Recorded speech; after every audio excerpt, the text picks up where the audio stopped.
you're allowed to like touch people on the pitch, not in that sense.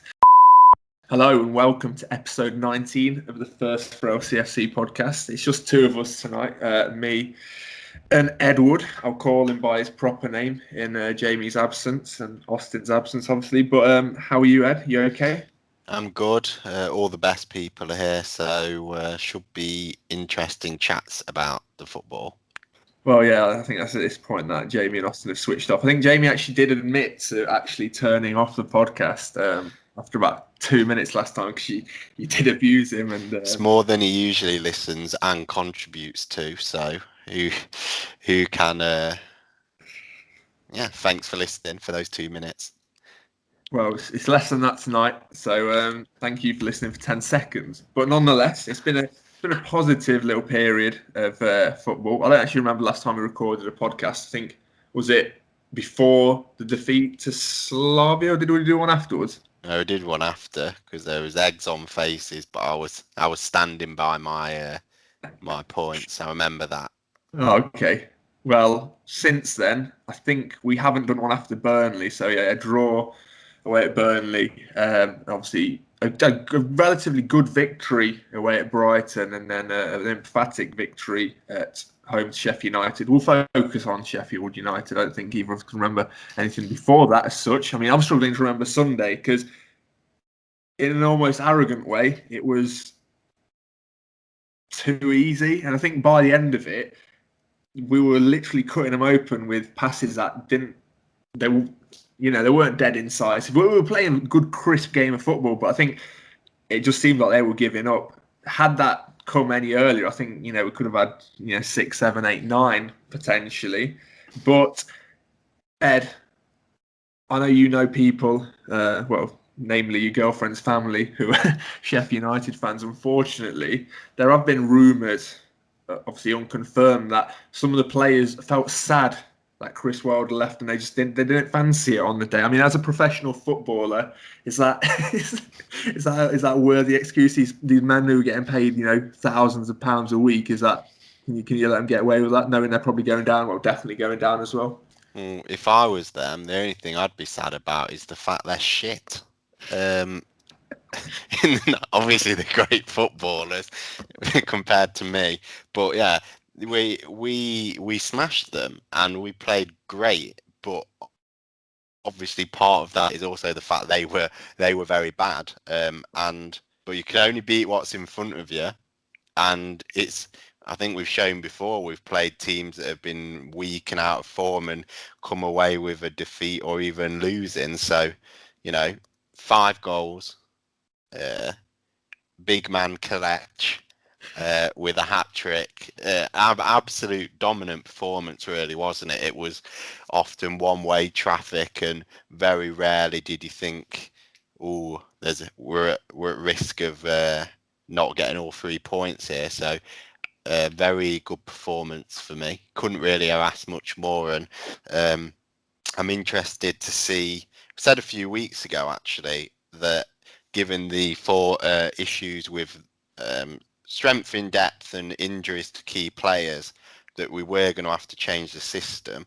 And I know it was against a weaker team, but the system that we played against Sheffield United and the way they played, that excites me. This is it, isn't it?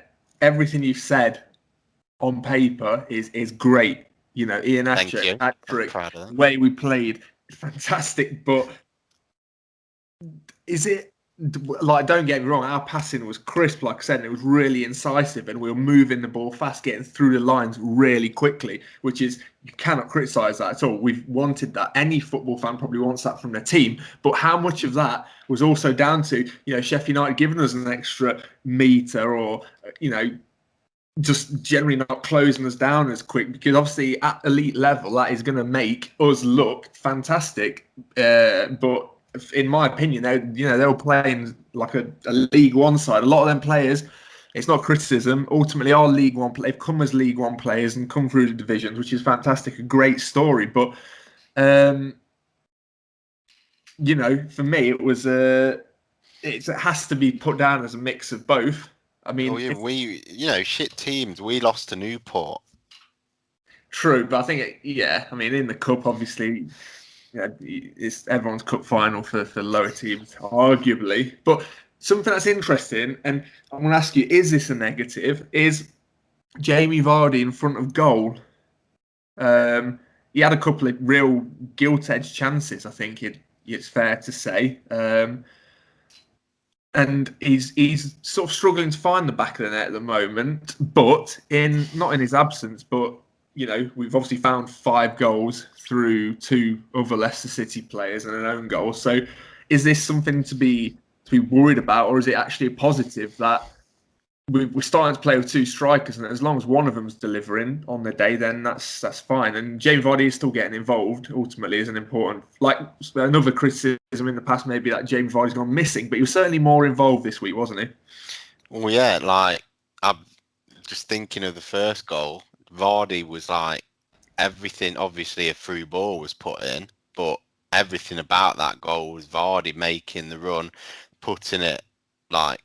Iheanacho couldn't miss for that, and at the end of the day, Vardy, his whole time, has been a lone striker, which I've never played as a lone striker in the Premier League, but it may surprise some of you to hear that, but it's a very taxing role, I imagine, so maybe as he ages a bit, maybe not as fit, not as fast, can't contribute as much, maybe this two-man deal can actually benefit both him and the rest of the team. Someone else up there that takes attention away from him. He theoretically has more space, can do more, both assisting and goal. So, I've not got any issues with that. And I actually think this formation, thinking back when we were told to pick this was at the very start of the season, I seem to remember, when we were at start pick your best 11 for Leicester, it was this formation. So even if we get our key players back, we can still, if this clicks, it can stay. Maddison could come in for Perez, who I thought looked very good in this role. Barnes could come in for Kelechi and Nacho, as we've seen Vardy and Barnes up front before together. And the strength in depth then looks more there in attacking positions. We know that we've not got a great deal of depth as wingers, and we're more better in central areas. And this formation aligns with that very well. And it's one great performance. Let's not fool ourselves. We lose to Man U at the weekend with a shit performance. Then, back to the drawing board. But this is far from a bad start. Well, yeah, I mean, I certainly agree with Perez through the middle. I think that's been something that all Leicester City fans, or at least the majority, will agree that he certainly looks a lot more useful there. In regards to how callously you said just drop in Iheanacho for Barnes, not sure what Big Kelechi would have to say about that. I mean, I think if you're putting probably thank the mothers. Well, have you seen that clip? I missed what you just said. I said he'd probably thank people's mothers. Oh right, yeah, no. Well, to be fair, it was a heartfelt gesture. So it's very nice. Yeah, no. He seems like a very nice guy. It's not my favourite Kelechi Iheanacho clip though. What is? Have you seen that one? I don't know. Well, I think it was the official Leicester City page did like this video telling Kelechi and probably the other players as well, but saying like famous Leicester sayings. It's like, I don't know if anyone actually speaks like that from Leicester still, but like I think it was like "All right, me ode," and obviously he said it, and it's humorous, and it went viral. It did the rounds again, I think, just before or after his hat trick. But that's my favourite clip. My point is, don't drop him for the sake of it. I'm saying, we've been forced into this formation due to injury problems. But even when the players are back, Barnes and Maddison, who are 2 of our key attacking players, they could easily fit into this formation. And there's scope for, sometimes when we make changes, I feel like it's because someone's not in form, or they just need a rest or whatever. But when we bring players on, it seems like they just don't fit the system. Like, I don't know, Pratt on for Tillemans or something. It's like they're just different players. Like one's a lot more attacking and silky than the other. But in this formation, I think Perez could play a similar role to what Maddison would in that position. And I think Barnes could play a similar role to what Iheanacho played in that position. So actually these changes and rotation options seem like they're not going to be detrimental to us as much as when Barnes gets injured and we have to bring Under on or play Chowdhury or stuff like that. I just feel this system better fits our squad as it currently is.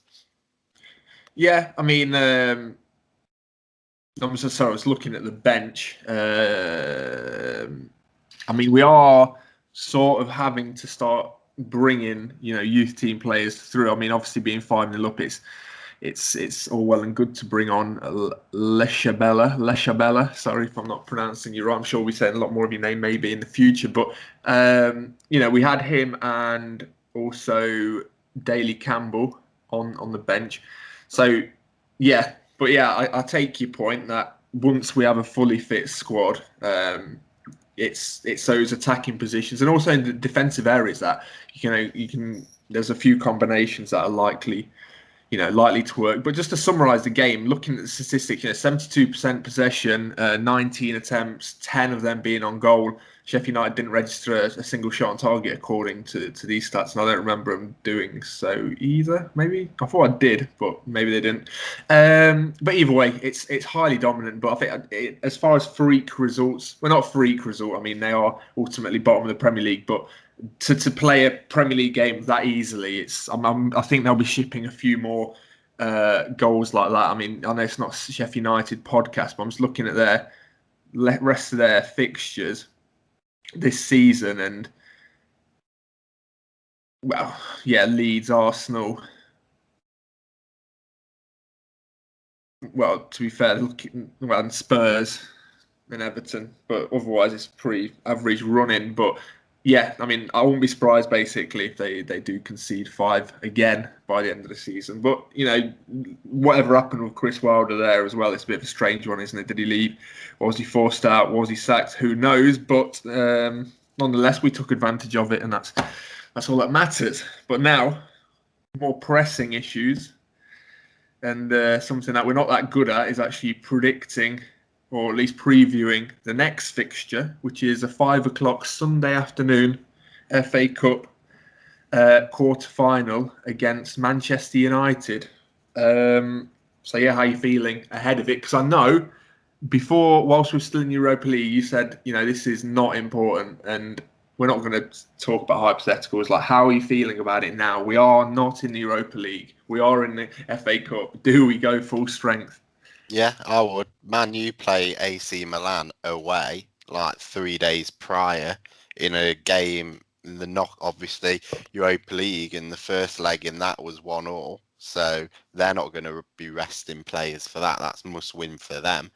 So they may well rotate for the cup and focus on Europe, which actually, if I was in their position, I'd encourage them to do. So if there's even any, either they rotate in a weaker or they play their first team and they're tired, they're there for the taking.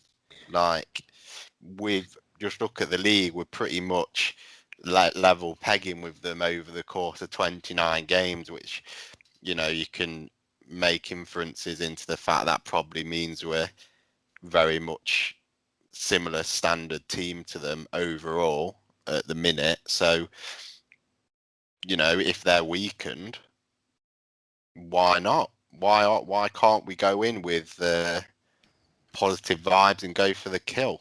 Well, it's very true. I mean, I think it's more of a pressing point. Obviously, I think every team's got at least pretty much a 2-week break because of internationals after the FA Cup. Obviously, some teams would have basically a 3-week break if they haven't played since last weekend. I think like Crystal Palace, for example. But the point being, yeah, we do play Man City next, but there's no reason why we can't go absolutely full strength and hopefully take advantage of Manchester United. I mean, looking at form, I think Man United is Is their away? I know it's obviously in the Premier League, but pretty sure their away record is, well, it's only a point worse than ours, so it's equally as strong, with Man City just being in between us on goal difference. But I mean, FA Cup, Manchester United as a club got a very rich history.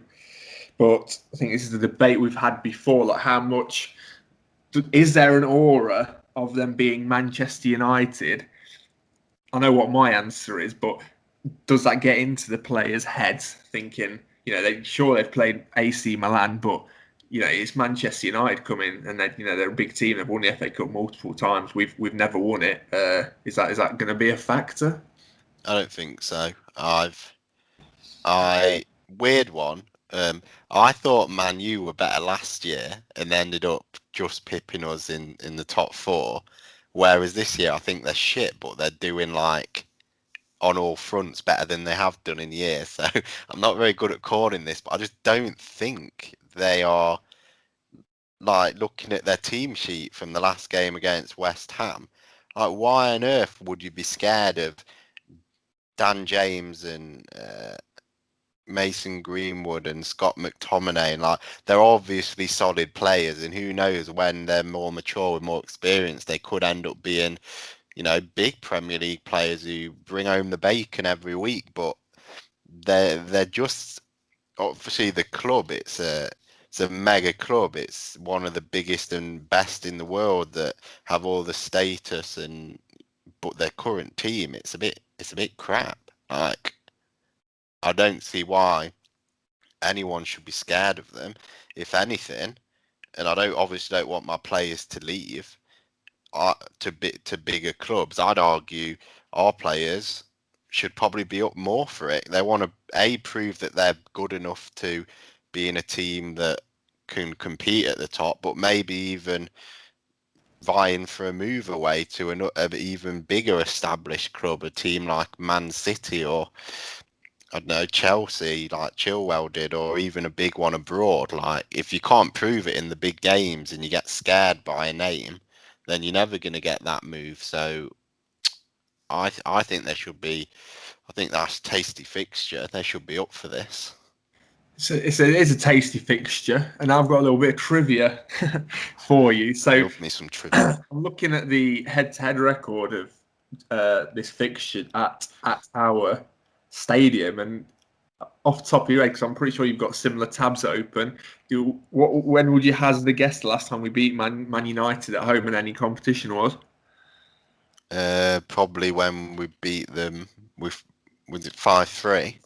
I mean, that is correct. Was that an honest guess? Yeah.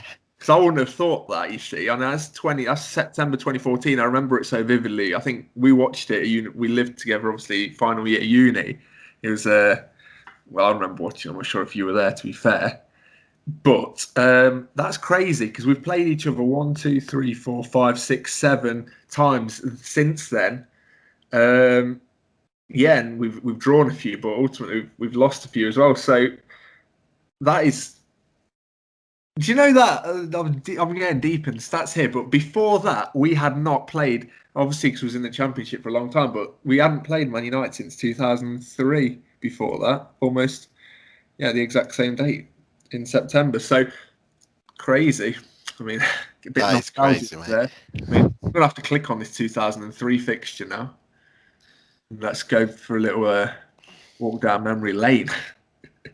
I want to start with our team because we can have different talk about their team. But yeah, we had Marcus Bent, Paul Dickov, Muzzy Lillian Nallis, Jamie Scowcroft, Frank Sinclair, who ironically scored in the right goal, Jerry Taggart and Ian Walker, to name a few. Whereas on their day, they had Ruud van Nistelrooy, who got a hat-trick, Paul Scholes, both Neville brothers, Roy Keane, who actually scored but did get subbed for Eric Jemba, Ryan Giggs, Quentin Fortune, Diego Forlan, Darren Fletcher, Rio Ferdinand.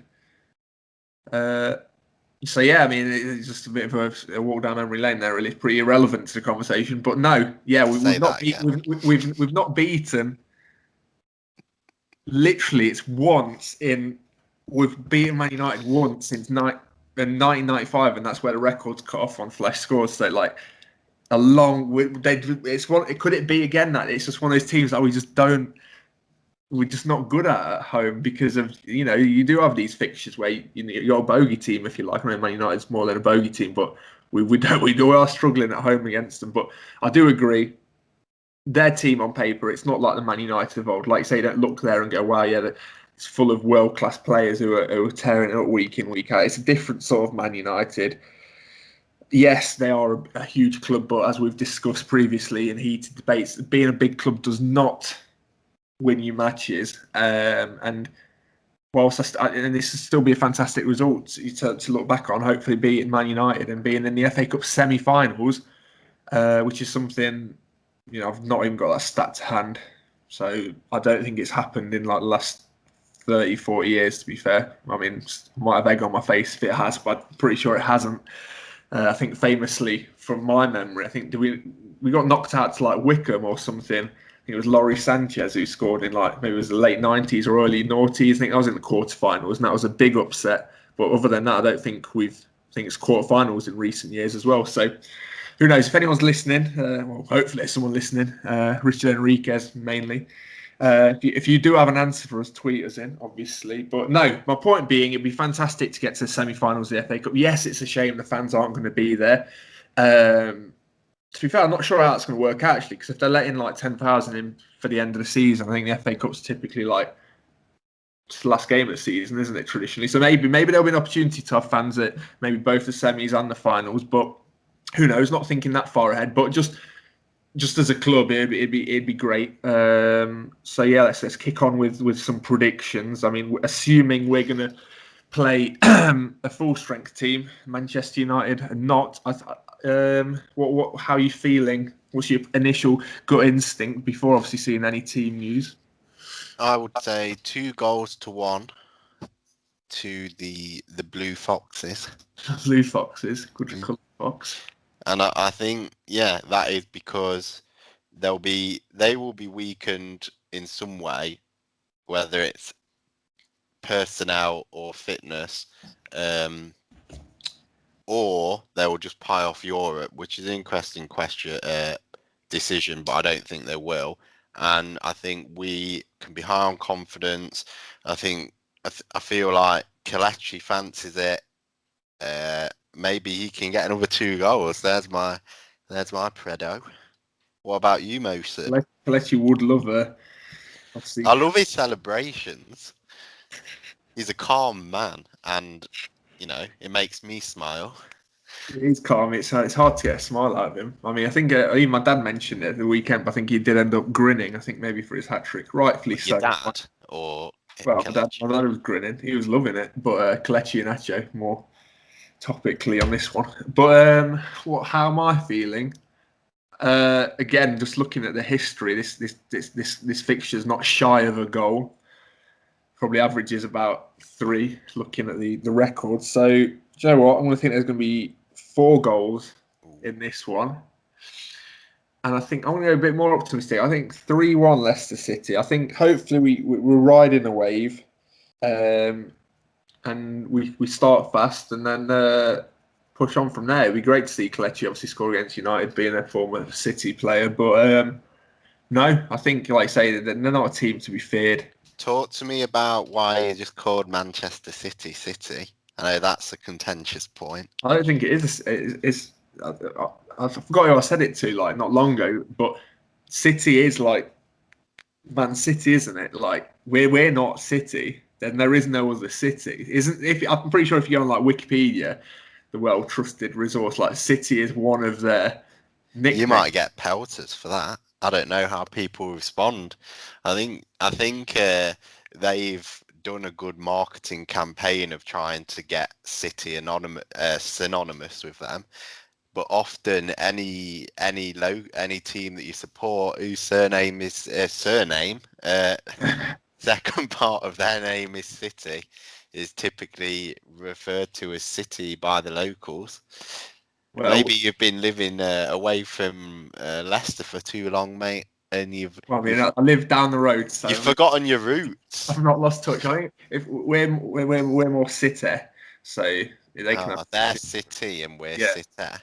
Yeah, so we'll take that. But no, I don't know again if anyone's offended by that. Firstly, I obviously apologise, and secondly, At Christian Moson, spelled KRYSTIANMOSON on Twitter.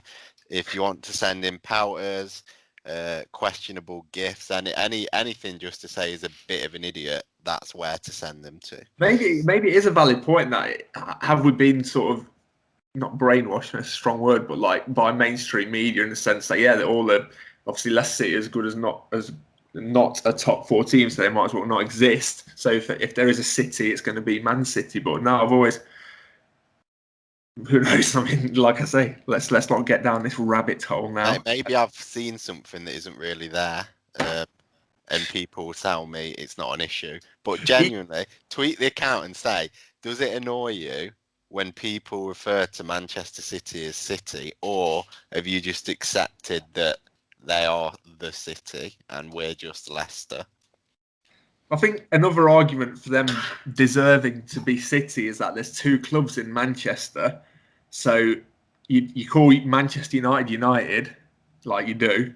So, you're not going to call Man City. You can call them the Citizens if you want. But, I mean, what a great topic. Certainly wasn't on the agenda. Not that we had an agenda anyway. We're not Jamie. We're more, I know got the agenda. More fluid than that. But no, okay, predictions are in. They're probably wrong, but hopefully we're right in the sense that we're winning. But ultimately, it could be extra time on the day. That'll be fun. But no, that's it for this. Do you get extra time, or is it straight to penalties? I think it is extra time. I think it's the League Cup where it's penalties. They're a bit more flash like that, and that could be a traditional thing. Which I guess extra time with tired legs, Man United. They'd surely be more fatigued by then. But hopefully we'll see it off in normal time. I've got an interesting last orders if you're interested.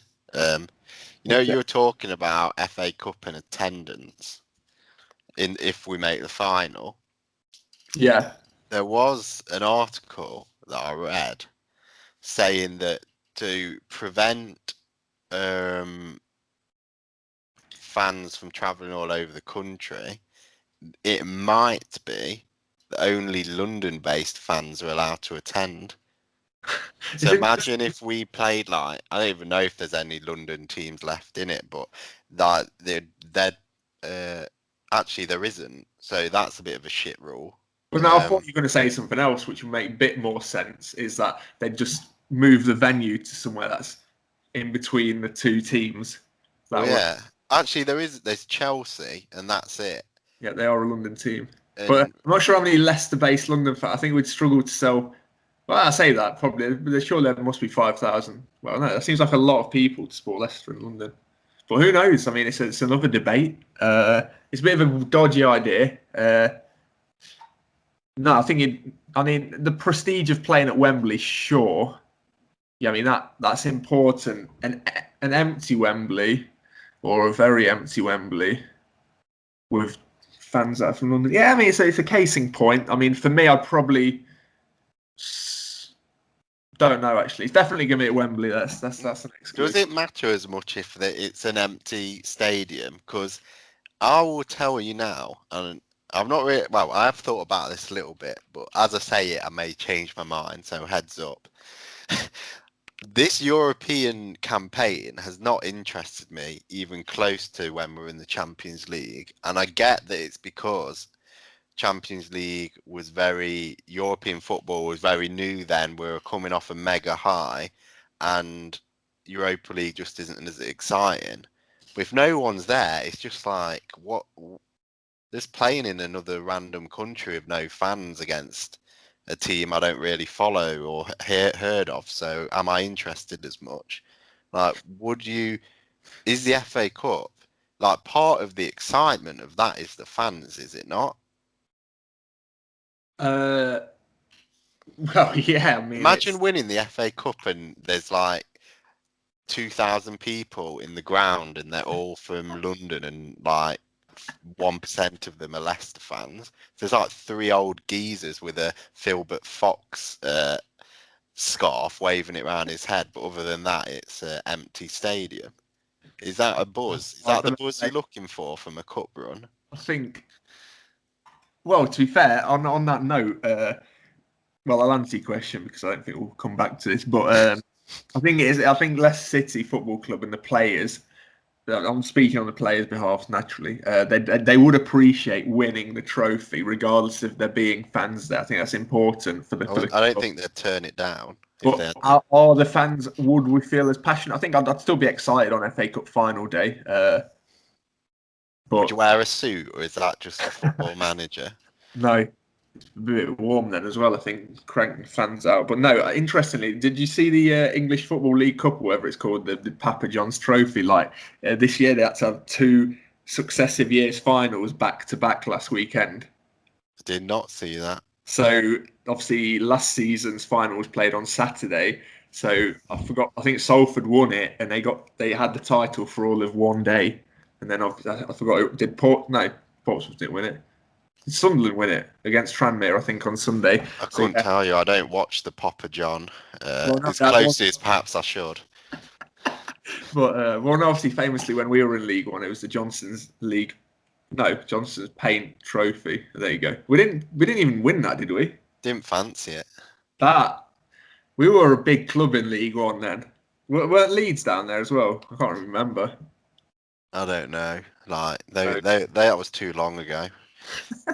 But nonetheless, so that's probably the shortest reign in history, which made me think. But no, then players seemed happy, to be fair, celebrating. I think it was a bit weird as well, because I know that can't keep up with the latest COVID restrictions. Like, you're allowed to like touch people on the pitch, not in that sense. But I don't think they could have anyone hand the trophy over either. So it's a very subdued affair where there was just bottles of champagne lined up on the table, and just the trophy was there, so you go help yourself, sort of thing, sort of vibe.